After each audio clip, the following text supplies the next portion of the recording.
The Space God Memoirs.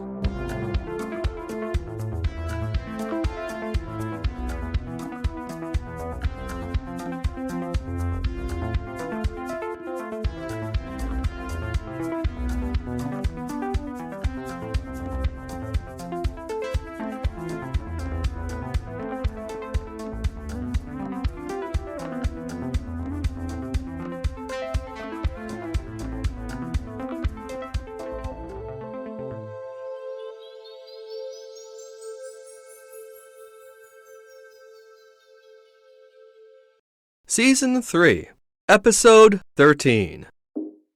I sat within an oval-shaped auditorium, its translucent walls overlooking the wholeness of the inner world city.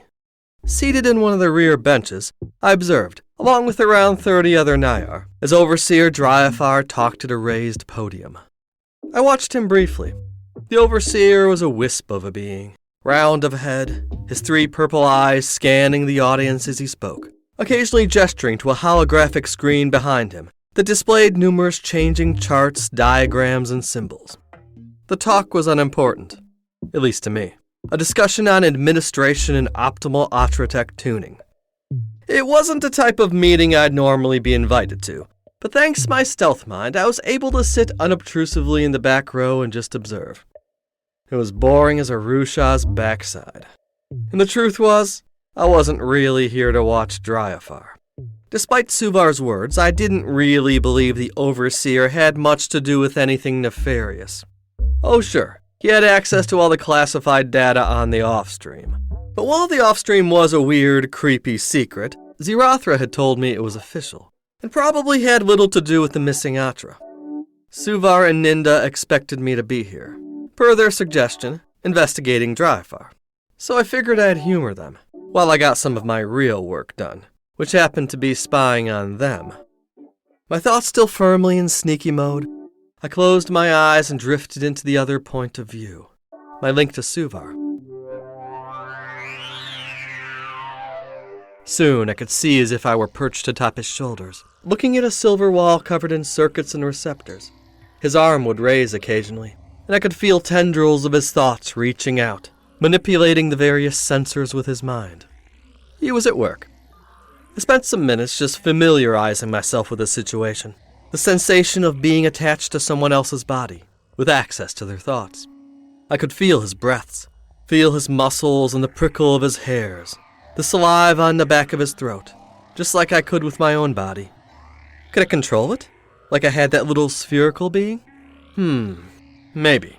But I didn't think I could do it without a contest of wills, without being detected. So, for now, I'd stay unseen. Suvar's thoughts ran like a program in the background, represented as different layers of glowing symbols orbiting his head. Surface thoughts involving his work, his day-to-day, looking very organized, polished, rectilinear. Then a pattern running just underneath it. The emotions, more hectic, disorderly, different symbols spinning in different directions.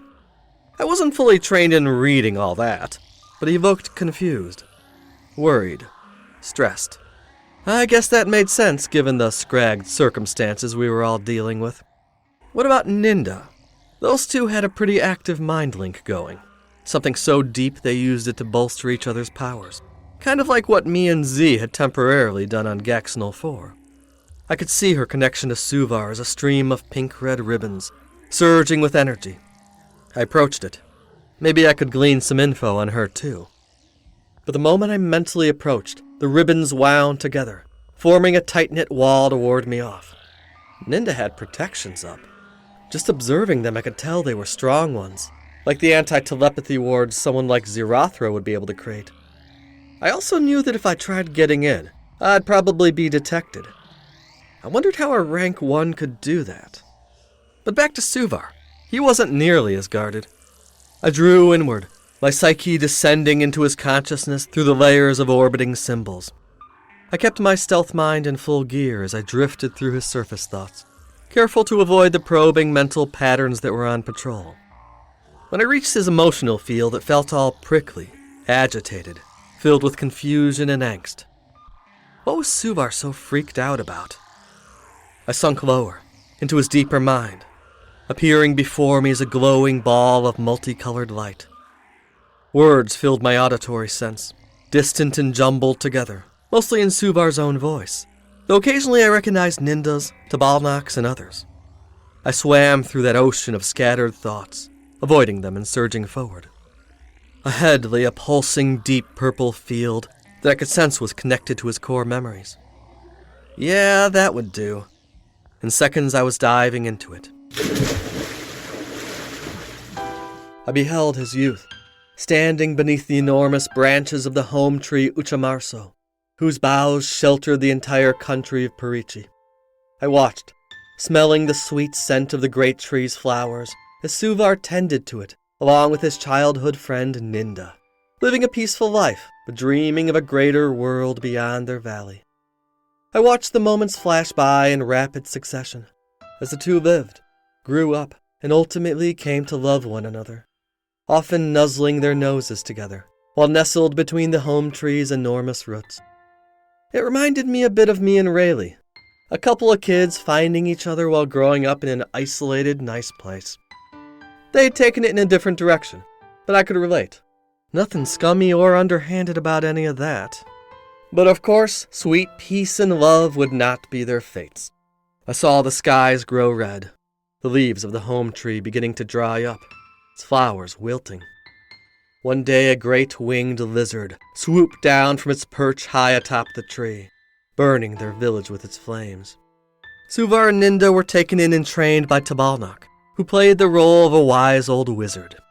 They were told they were heroes of legend reborn, destined to confront and defeat the grim king Saladar, a dark lord out of myth, who had returned to plague the world. Along with their companions, Suvar and Ninda set out on a grand adventure to save their world. Yup, more familiar sounding stuff. A big heroic quest, all leading to some grand conclusion.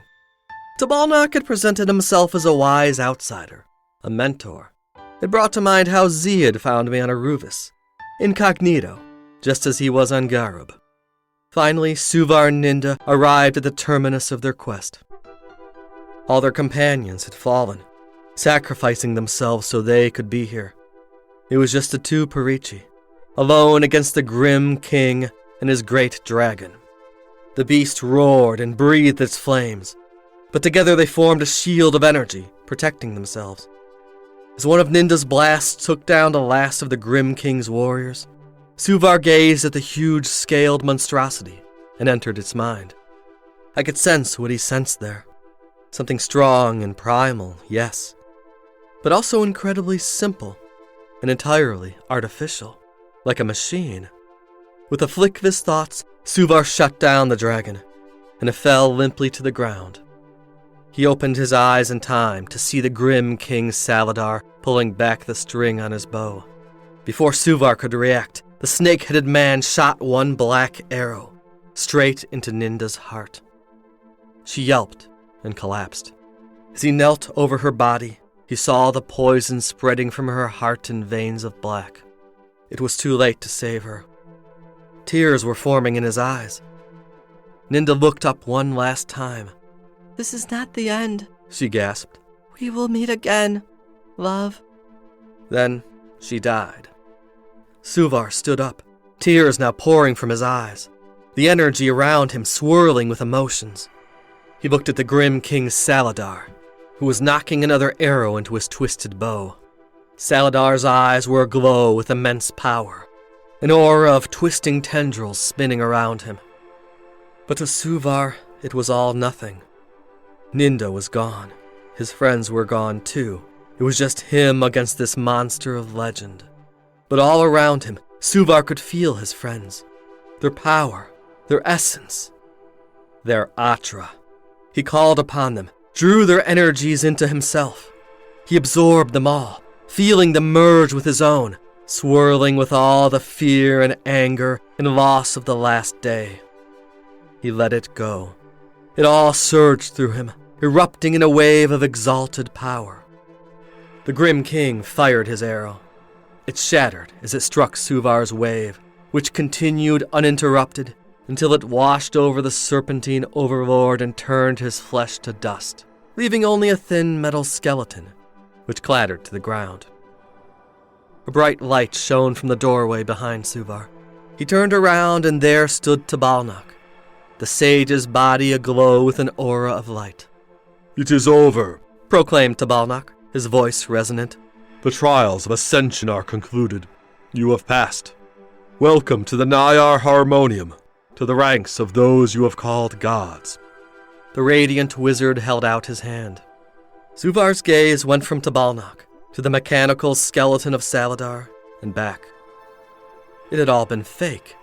The Grim King, his dragon, that whole damned army of minions. He took Tabalnak's glowing hand, feeling both a sense of relief and dread. Just like I had expected, it all ended in a twist. Suvar's world turned upside down. Everything he ever believed proven to be a lie. Scrag. Even though Rubus hadn't been under Nayar control, that was pretty much how my own ascension had gone. As the scene faded in a flash of light, I knew there was more. Ahead lay an expanse of years. Suvar's time in Hundexel, his training, a reunion with Ninda. I was about to press on ahead, to delve into that river of memories, when a chime rang in my mind. I opened my eyes, back to the meeting hall, that same chime ringing in the background. The talk was concluding, Nayar getting up from their chairs and exiting the hall. I'd have to check in on Suvar again later. I began to rise from my chair and follow the others, when my gaze was drawn back to Dryafar. The overseer was looking upward, sigils spinning above his head in a mental communication. It ended seconds later, and he let out a sharp hiss of air from his mouth, clearing his throat and then shaking his head. He then floated up from his desk and levitated down the central aisle of the hall, right past a few departing Nayar. He was a hard one to read, but something in his stern gaze looked agitated, maybe even worried. Was the overseer just reacting to some mundane business, or was there something more serious at stake? As he dipped out the doorway and out of sight, I considered following Dryafar, but opted against it. He'd be on guard, and I knew I'd have to have a plan before following the well-protected overseer. As I boarded the conveyor belt leading out of the tower complex, there was a tightness building in my gut, a sinking feeling. I gripped the handles on the belt system and tried to steady my gaze, watching the countless shiny buildings zipping by. A queasiness rose up from my stomach and into my throat. I almost felt like barfing. The belt stopped at a high-rise platform of metal, positioned in equal distance to the tower, the residential sector, and the temple district. I leaned against the nearby railing and let the simulated breeze blow back my hair and dry the sweat that was starting to build up on my brow. The grinding in my gut subsided, but left me with a vague unease, like something was nudging me, warning me. Back in Aruvis, I'd learned not to ignore those gut feelings. I'd often get them in the ruins of my broken world, populated by pitfalls, beasts, and bandits. Something was off. Wrong. I scanned my surroundings. The Temple of the Virtues shone in silver and gold on my left, a step pyramid lined in pillars and covered in hieroglyphs, each level dedicated to another set of virtues, surrounded in rock gardens and meditation shrines. Nothing but serenity there. The skies were sparsely trafficked, the occasional Nayar zooming by on their discs, a few coasting on wings. The cityscape appeared undisturbed, just business as usual. I went inward for a moment, checking to see if Zerathra had messaged me. Scrag, nothing. I wished she would just decode that soul trap weapon and get us an answer. I spotted something, a shimmer from a nearby building, a hint of something moving along its smooth wall. It was gone a second later. Maybe a trick of the light, but possibly another absorber. I looked to the hover disk minimized on my belt. A part of me just wanted to fly it back home. Of course, the skies weren't safe, with those holographic riders launching themselves at me, but neither was the ground safe, with absorbers, nanotech traps, and more. I glanced again at the building where I had seen that shimmer. Its reflective glass wall was definitely warped, with signs of a trail molded into it, as if something had just moved vertically through the wall. I heard a crash from just below, a high-pitched yelp, a fiery discharge. A fight? It was close. Dissolving my remaining hesitancy into a meditative pattern, I headed down the nearby ramp. Several stories down, I found myself at the base of the platform, at the intersection of several streets. Nobody was around, but from the nearby alleyway came a loud bang. Hand on my twist blade, I crept around the corner to investigate. In the narrow canyon of the alley, the building walls were sagging, cracked, pieces of concrete and steel crumbling loose. In the midst of it was a familiar figure covered in orange fur. Ninda gasped, her tongue panting as she fell against a wall. She looked disheveled, her fur matted, burn marks across her back and torso. "Keph!" She chirped my name, panting her tongue. "I finally found you." "What happened?" I asked, approaching her. The little Perichi girl looked up at me, her paws shaking as she spoke. "We've discovered something. I was investigating in the Bardo and found out how they're channeling off all the Atra, where it's going." I nodded for her to continue. It's big. Terrible. The Atra is being funneled straight from this facility to a weapon in space. They're planning on using it against one of the Nayar homeworlds in this sector. That much Atra, used in such a way, could destroy an entire planet. Her big puppy dog eyes were watery, her tail tucked between her legs. "Do you know who's behind this?" "Dryafar. The Overseer's involved. I know that now." "I was just watching the Overseer," I said, omitting the part about spying on her boyfriend in the process. He seemed off, worried about something, rushed away in a hurry. "He must have detected our intrusion into his files, sent the absorbers to retaliate." "So it's the Overseer behind this whole thing?" I raised an eyebrow. Maybe Dryafar was a bit sus, but something about this felt off. "He's in contact with some other higher-ups, one in the Mandia system that I know about. It's a group of Nayar extremists, dedicated to the old ways. I managed to see some of their plans while I was in the Bardo. I think they want to blame the attack on the Vair, spark another galactic war." Mandia system? Was she talking about Sevaharthas? From behind a nearby wall, echoed a loud series of thumps, followed by a grinding noise. "We don't have much time," she said. "They've sent more absorbers after me. Nentael, too. With the Archon out of the way, I think they intend to use the weapon soon." "Scrag, is it too late?" "There's one thing we can do." Ninda fished out a small metallic object from her belt pouch, thrusting it towards me. "Take it." It was barely bigger than her small pawed palm, resembling a four-limbed steel starfish. It didn't have a monadic designation. "It's a redirect module. Suvar made it. It should be able to nullify their Atra channel and reverse whatever they've done." "Then you should probably use it." "I can't. Neither can Suvar. Their Atra funnel is operating out of the solar heart chamber within the planetoid's sun. It's where all the Atra is concentrated. That room is the most high-security place on the planetoid, and they've doubled it since they found out we know their plans. Only a skilled stealth mind would be able to get past the guards and sensors." "A stealth mind like me?" I gulped. This was a lot to take in at once. She nodded. "Yes, please take it." She placed the redirect module in my hand. It was cold to the touch, but vibrated subtly from within. "It's easy to use. Just attach it to the golden orb in the chamber's middle, suspended between the pillars. It'll activate automatically. It should be enough to stop them." I opened my mouth to question her. "Please, Keph," she said. "We need you. You're the only one who can do this." Another metallic shriek echoed nearby.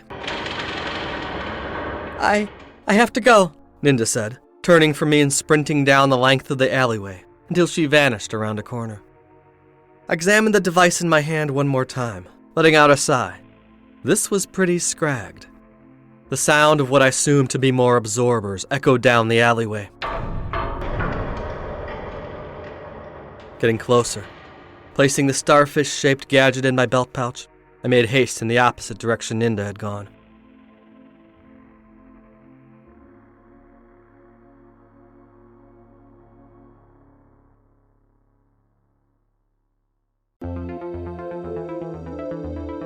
Thank you for listening to this episode of The Space God Memoirs. Space God is written, performed, and produced by A.M. Arctos. Original musical score by Alpha Colors. Various sound effects created by Industrial Strength Records Incorporated. Please support this podcast by following, rating, and sharing on your favorite social media site. For further info on Space God, its creator, and various other opinions, musings, and thoughts, go to www.spacegodmemoirs.com or follow me on Instagram, Twitter, or Facebook. If you enjoyed the Space God Memoirs, please consider supporting us by becoming a patron. Check out the Patreon link in our description to learn more.